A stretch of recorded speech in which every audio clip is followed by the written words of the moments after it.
हिंदी कहानियाँ सुनने के लिए बीके एंटरटेनमेंट के चैनल को सब्सक्राइब करना ना भूलें और साथ ही लगा बेल आइकन भी जरूर दबाएं। नमस्कार, आप हैं पिया सिंह नेगी के साथ और मैं आपको कहानी सुनाने जा रही हूँ रूहानी है मोहब्बत तेरी मेरी। इस कहानी की लेखिका है सरोज प्रजापति। काजल और रोहन स्कूल के साथ साथ कॉलेज के भी साथी थे। कॉलेज में आते आते रोहन को काजल के प्रति लगाव महसूस होने लगा था, लेकिन काजल रोहन को सिर्फ अपना एक दोस्त समझती थी। आज कॉलेज का लास्ट डे था। रोहन ने पक्का इरादा कर लिया था कि वो आज काजल को अपने दिल की बात कह कर रहेगा। कॉलेज के बाद रोहन ने उससे कहा, मैं तुमसे कुछ कहना चाहता हूँ काजल। हाँ बोलो रोहन। काजल, आज जो मैं तुमसे कहना चाहता हूँ हो सकता है सुनकर तुम्हें अच्छा न लगे। बोलो रोहन, ऐसी क्या बात है? मैं तुमसे प्यार करता हूँ काजल, और तुम्हारे साथ जिंदगी गुजारना चाहता हूँ। रोहन, मैंने तुम्हारी आंखों में छुपे इन भावों को बहुत पहले पढ़ लिया था। मुझे भी तुम पसंद हो। रोहन, मेरे माता पिता मुझ पर बहुत विश्वास करते हैं और मैं उनके इस विश्वास को तोड़ना नहीं चाहती। वैसे भी जब तक हम पैरों पर खड़े नहीं हो जाते अपने, तब तक शादी जैसी बड़ी जिम्मेदारी के बारे में सोचना जल्दबाजी होगी। मैं तुम्हारी बातों से सहमत हूँ काजल। आज मैं सिर्फ तुम्हारे मन की बात जानना चाहता था। मैं जल्द ही अपने परिवार के साथ तुम्हारा रिश्ता मांगने आऊँगा। तुम मेरा इंतजार करना। एक दिन शाम को रोहन अपने माता पिता के साथ उनके घर आया। काजल ने अपने माता पिता से उसका परिचय कराया। रोहन के पिता ने रोहन के रिश्ते के लिए उनसे बात की। सुनकर वो बोले, भाई साहब, रोहन अच्छा लड़का है, लेकिन हमारे समाज में अभी भी अपनी ही बिरादरी में शादी ब्याह किए जाते हैं। मुझ में इतनी हिम्मत नहीं है कि मैं समाज के नियम कायदों के विरुद्ध चल सकूं। आप कैसी बातें कर रहे हैं भाई साहब? हमें समाज की नहीं, अपने बच्चों की खुशियाँ देखनी चाहिए। फिर रोहन भी तो अच्छी नौकरी करता है। सिर्फ समाज के डर से हम बच्चों की खुशियों का गला घोट दें, ये तो जायज नहीं। काफी समझाने के बाद वो नहीं माने और जल्द ही उन्होंने काजल के लिए एक रिश्ता देख उसकी शादी तय कर दी। 1 महीने के अंदर काजल की शादी हो गई। फेरे लेते समय काजल ने रोहन की यादों व अपने अरमानों को अग्निकुंड में सुहा कर अपने ससुराल में कदम रखा। शादी की सभी रस्मों से निपट कर काजल अपने कमरे में पहुंची और पति का इंतजार करने लगी, लेकिन रात भर वो नहीं आया। सुबह जब उसने अपनी सास से पूछा तो वो बोली, उसे अचानक कोई ज़रूरी काम पड़ गया था, इसलिए जाना पड़ा। उसका पति उससे कटा कटा वह अक्सर बाहर ही रहता। पूछने पर वो टाल जाता।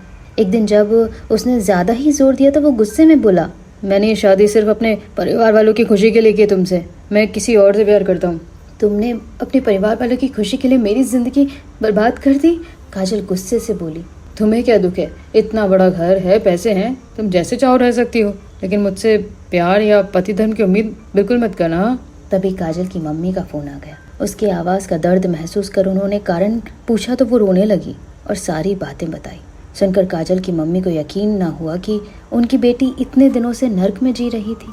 काजल के पिता को आज अपने फैसले पर पश्चाताप हो रहा था। समाज के डर से उन्होंने अपनी बच्ची की खुशियों का गला घोट दिया था, लेकिन अब और नहीं। अगले दिन जाकर वो काजल को लेवा आए। वहाँ से आने के बाद काजल ने फिर से पढ़ाई शुरू कर दी। इस व्यस्तता में वह अपने दुख को भी भूल गई। एक दिन वो सब किसी शादी में दूसरे शहर गए। वहाँ रोहन को देखकर सभी चौंक गए। रोहन ने काजल को शादी की मुबारकबाद दी। सुनकर काजल ने फीकी सी हंसी हंसते हुए पूछा, तुम यहाँ कैसे? तुमने शादी से इनकार कर दिया था, इसलिए हमें तो उस शहर से ही नफरत हो गई और ट्रांसफर यहाँ करवा लिया। रोहन ने हंसते हुए कहा, शादी की? कहाँ है तुम्हारी बीवी? मिलवाओगे नहीं? शादी की होगी तो बीवी से मिलवाएगा ना। जनाब एक लड़की से प्यार करते थे, उसकी शादी कहीं और हो गई तो ये कहते हैं शादी नहीं करूंगा। पीछे से आते हुए काजल का कजन बोला, शुभम ये तुम्हारी कजन? हाँ यार, लेकिन भगवान ने इसके साथ बहुत बुरा किया। कह उसने रोहन को सारी बातें बताई। सुनकर रोहन को विश्वास ही नहीं हुआ। वो तो सोचे बैठा था कि काजल अपनी घर गृहस्थी में खुश होगी। रोहन ने इधर उधर देखा, लेकिन उसे काजल कहीं नजर नहीं आई। वो जा चुकी थी। 2 दिन बाद रोहन काजल के घर गया और फिर से शादी का प्रस्ताव रखा। सुनकर काजल के माता पिता बहुत खुश हुए।